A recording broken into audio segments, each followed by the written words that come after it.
आंकड़ों को संकलन, आंकड़ों का संकलन करने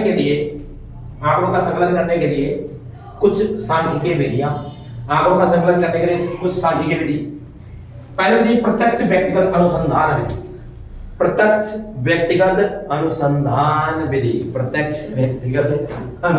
विधि, दूसरी विधि अप्रत्यक्ष मौखिक अनुसंधान विधि, तीसरी स्थानीय स्रोतों या संवाददाताओं से सूचना एकत्रित करना, प्राप्त करना, चौथी विधि प्रश्नावली विधि के अंदर दो विधि, डाक विधि या गणक विधि।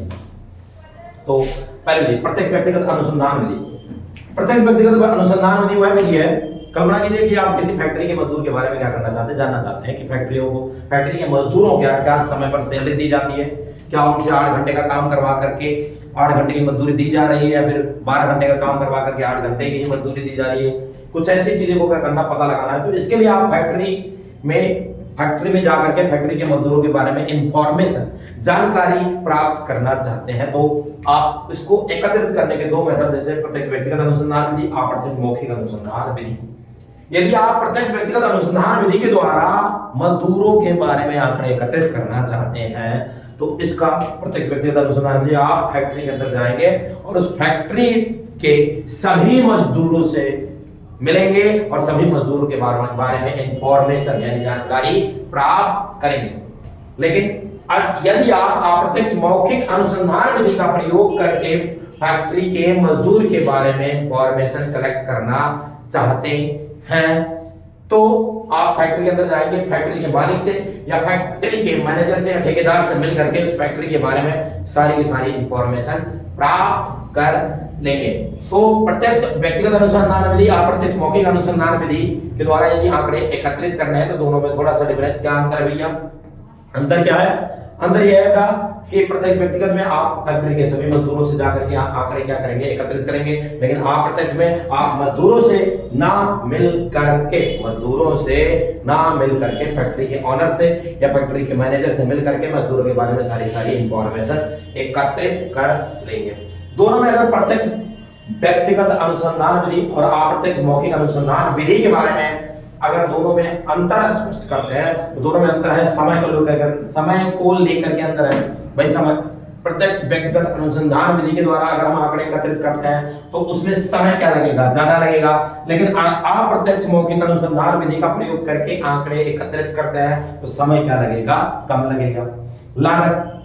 लागत प्रत्यक्ष व्यक्तिगत अनुसंधान विधि के द्वारा यदि आंकड़े एकत्रित किया जाता है तो उसमें लागत क्या आएगी, ज्यादा। लेकिन अप्रत्यक्ष मौखिक अनुसंधान विधि के द्वारा अगर हम आंकड़े एकत्रित करेंगे तो लागत क्या आएगी, कम। विश्वास प्रत्यक्ष व्यक्तिगत अनुसंधान विधि पर विश्वास ज्यादा किया जा सकता है। प्रत्यक्ष व्यक्तिगत अनुसंधान विधि ये वाली जो विधि है ये विश्वसनीय है, इस पर ज्यादा विश्वास किया जा सकता है, क्योंकि फैक्ट्री के सभी मजदूरों से मिलकर के आंकड़े एकत्रित किए गए। लेकिन अप्रत्यक्ष मौखिक अनुसंधान विधि में इस पर ज्यादा विश्वास नहीं किया जा सकता। क्यों नहीं किया जा सकता? क्योंकि आपने फैक्ट्री के मजदूरों से ना मिलकर के, फैक्ट्री मालिक से मिलकर के या फैक्ट्री के मैनेजर से मिलकर के आंकड़े एकत्रित कर लिए हैं।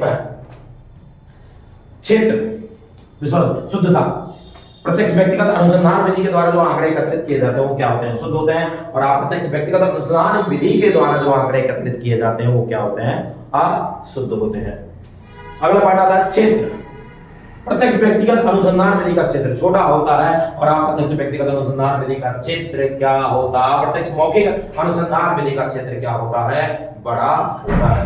तो ये दो विधि। अगला तीसरी विधि स्थानीय श्रोताओं या संवाददाताओं से सूचना प्राप्ति।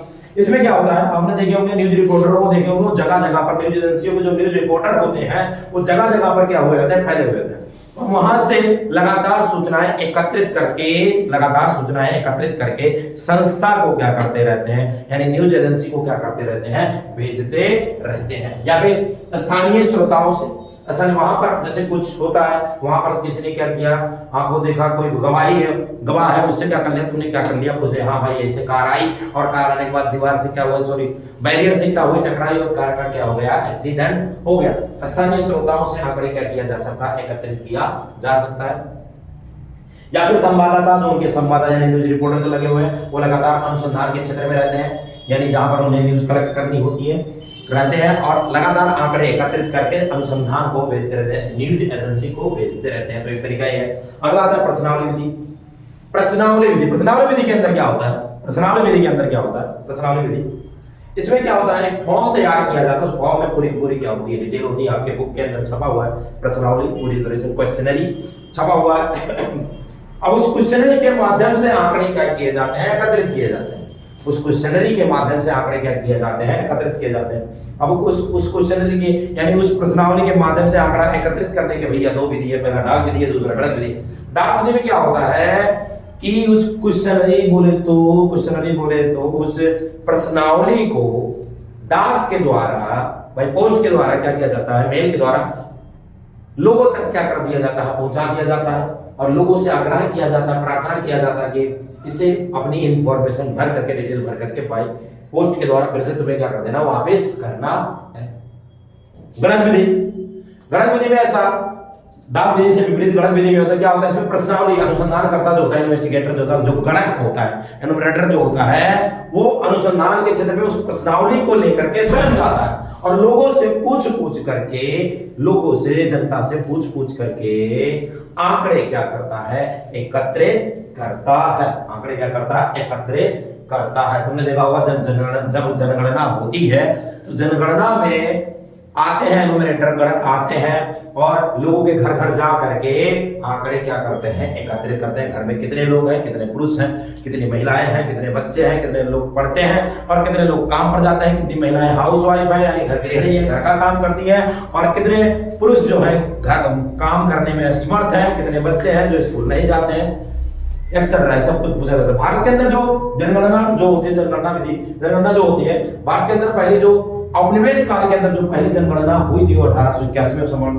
पूरे भारत की, और आजाद भारत के अंदर जो पहली जनगणना हुई थी वो 1951 में हुई थी। तो आजाद भारत की पहली जनगणना 1951 में, औपनिवेश काल में जो पहली जनगणना हुई थी वो 1881 में हुई थी।